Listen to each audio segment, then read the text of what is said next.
धन्यवाद सभापति जी। खेल और खिलाड़ी की कोई जात नहीं होती, ना उसका कोई मज़हब होता है, और इसलिए शायद राजनीतिक पार्टियां खेल को उतना महत्व नहीं देती जितना देना चाहिए। लेकिन मैं अपने मुख्यमंत्री का सहृदय धन्यवाद करना चाहूँगा, हमारे पश्चिम बंगाल के मुख्यमंत्री का, कि हर क्षेत्र से, कला, खेल, संगीत, सब क्षेत्र से आपको लोग व्यक्ति मिलेंगे इस संसद के अंदर जो अपने क्षेत्र की आवाज़ को उठा सकते होंगे। तो मैं अपनी ओर से अपने मुख्यमंत्री ममता बंदोपाध्याय जी का बहुत धन्यवाद करता हूं कि उन्होंने सभी क्षेत्र में से लोगों को पार्लियामेंट में बुलाकर उनको आवाज़ उठाने का अवसर दिया। और क्योंकि खेल और खिलाड़ी की कोई जात और मज़हब नहीं होती, इसलिए राजनीतिक लोग भी इसको ज़्यादा गंभीरता से नहीं लेते। अभी संजय जायसवाल जी हैं कि चले गए? चले गए। वो बोल रहे थे जब हम बात करेंगे तैयारी की तो आपको तो दर्द होगा, विपक्ष को दर्द तो होगा। मुझे मालूम नहीं उनको या उनकी पार्टी को तब दर्द हुआ था जब हमारी महिला कुश्ती बेटियां और बहन थी जिनके साथ अत्याचार हुआ था और वो त्राहिमाम त्राहिमाम कर रही थी, तब किसी की आवाज़ नहीं उठी थी। मुझे याद है जब मैं छोटा था, मैं भी क्रिकेट खेला, भारत के लिए विश्व कप 1983 में जीता। हमारे साथ में यूसुफ पठान बैठे हुए हैं जो 2011 में विश्व कप भारत के लिए जीते। हमारे कप्तान फुटबॉल के, भारत के कप्तान बैठे हुए हैं, पद्मश्री लिए हुए प्रसून बैनर्जी, सब यहाँ बैठे हैं। मुझे भी याद है जब मैं छोटा था और उस समय क्रिकेट में पैसा नहीं था तो हम लोग 3rd क्लास ट्रेन की बोगी में जाया करते थे। टॉयलेट के सामने सामान टॉयलेट में पड़ा हुआ होता था और हम लोग बैठे रहते थे और जाते थे। और school games federation of India तो शायद अपना ही है, किरण रिजिजू जी आप तो मंत्री रहे हुए हैं, वही SGFI ले जाया करती थी हमें।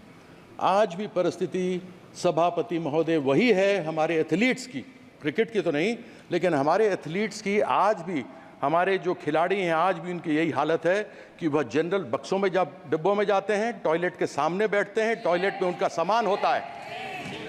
जब वो जाते हैं खेलने तो ऊबड़ खाबड़ मैदानों पर खेलते हैं, खाने के लिए ढंग से मिलता नहीं, डॉर्मेट्री में रहते हैं, टॉयलेट के सामने खाना बनता है। और यह मैं नहीं कहता हूं, यह टेलीविजन पे एक बार नहीं अनेकों बार देखा गया है। हम बात करते हैं हमारी प्रिपेयर्डनेस क्या है। अरे अगर आपको ओलंपिक्स की तैयारी की बात करनी है तो आपको 2028 की अभी करनी चाहिए, न कि जब आपकी टीम चली गई हो। ओलंपिक्स की तैयारी, खेल, लोग समझते हैं खेल ऐसा ही है।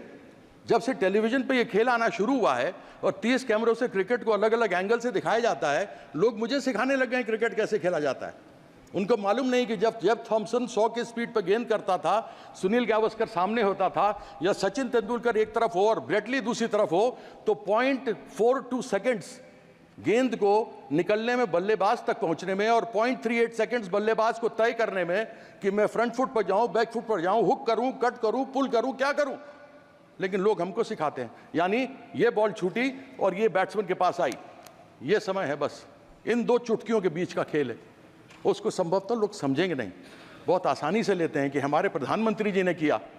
मुझे बड़ी खुशी है कि जब प्रधानमंत्री जी ने हमारी महिला कुश्तीबाज, कुश्ती लड़कियां जब आई थी तो उन्होंने उनका स्वागत किया था, सम्मान किया था, बड़ी प्रसन्नता हुई थी जब उनके साथ वो खा रहे थे। लेकिन तब दुख हुआ था जब उन्होंने, उनके साथ अत्याचार हुआ था उन महिलाओं के साथ, तब उन्होंने मौन व्रत धारण करके रखा था।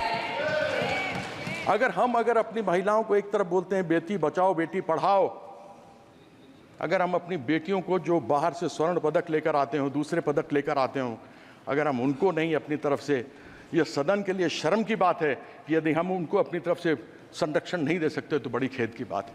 आज बात करते हैं कि हमने नीरज चोपड़ा को भेजा। मैं ये जानना चाहता हूं कि जब तक नीरज चोपड़ा ने स्वर्ण पदक नहीं जीता था भाला फेंकने में, जावलिन में, तब तक उसके लिए सरकार ने क्या किया था। अभिनव बिंद्रा जिसने पहला स्वर्ण पदक जीता शूटिंग के अंदर, उसके पहले, शूटिंग के पहले जब किया था तो सरकार ने उसके लिए क्या किया था, या उसके एसोसिएशन फेडरेशन ने क्या किया था। मैं जानना चाहता हूं कर्नल मलेश्वरी जिसका नाम हटा दिया गया था टीम के ऊपर से, उस समय मैं पहली बार संसद 1999 में बनकर इस पार्लियामेंट में आया था, 2002 या 2004 की दो की बात है, जब उनको निकाल दिया गया था। जब वो वापस आई और उन्होंने उस समय कांस्य पदक जीता था तो बड़ी प्रसन्नता हुई थी, किसी ने नाम नहीं सुना था, उनको खूब अलग अलग उनको उपहार मिले थे। मैं ये जानना चाहता हूँ सरकार से कि ओलंपिक्स में, एशियन गेम्स में, वर्ल्ड चैंपियनशिप्स में भेजने से पहले आप उनके लिए क्या करते हैं? जीत के आने के बाद तो आप न जाने क्या क्या चीज़ उनको देते हैं जो मिलना भी चाहिए, लेकिन मैं ये जानना चाहता हूं कि एक अच्छा खिलाड़ी, एक अच्छा अभिनव बिंद्रा बनाने के लिए, एक नीरज चोपड़ा बनाने के लिए, एक पीवी सिंधु बनाने के लिए, एक साइना नेहवाल बनाने के लिए, एक साइना मिर्जा बनाने के लिए आपने सरकार क्या क्या करती है? ऐसा सरकार को यह जवाब देना चाहिए। कौन सी प्रिपेयर्डनेस? आज एक बार कोई व्यक्ति, कोई लड़का या लड़की, हमारे देश की बेटी या बेटा अच्छा करके बाहर से आता तो आप सब कुछ देने को तैयार हो जाते हैं, लेकिन कैसे वो अच्छा बनकर आगे बढ़े उसके लिए क्या करते हैं? साई में स्पोर्ट्स अथॉरिटी ऑफ इंडिया, भारतीय खेल प्राधिकरण, कहाँ है कोचेस, कहाँ है प्रशिक्षक? आज खेलो इंडिया आपने शुरू किया, बड़ी प्रसन्नता की बात है, जो भी आए वो खेल सकता है, लेकिन क्या जो भी आए खेल सकता है? उसमें से प्रतिभा एकलव्य की तलाश कौन करेगा? उसके लिए कोई व्यवस्था है क्या? उसकी व्यवस्था नहीं होती। उसकी व्यवस्था इसलिए नहीं होती क्योंकि यहाँ पर जितने जगह प्रशिक्षकों के, कोचेस के खाली पड़े हुए हैं, 70% से अधिक लोगों के जगह खाली पड़े हुए हैं प्रशिक्षकों के। मुझे याद है मैं नेशनल इंस्टीट्यूट ऑफ स्पोर्ट्स में जाता था, एक national institute of sports Patiala था जहाँ पर कोचेस तैयार किए जाते थे। ये राष्ट्रीय स्टेडियम, नेशनल स्टेडियम, इस नेशनल स्टेडियम के अंदर cricket, hockey, football, basketball, badminton सब खेल खेले जाते थे और सबके प्रशिक्षक होते थे। हम लोग को प्रशिक्षण मिलती थी, हम लोग वहाँ सीखते थे और सीखने के बाद आगे बढ़ करके खेलते थे। आज वो परिस्थिति कहाँ है? इसलिए क्योंकि इसका कोई भी अपना वो नहीं है।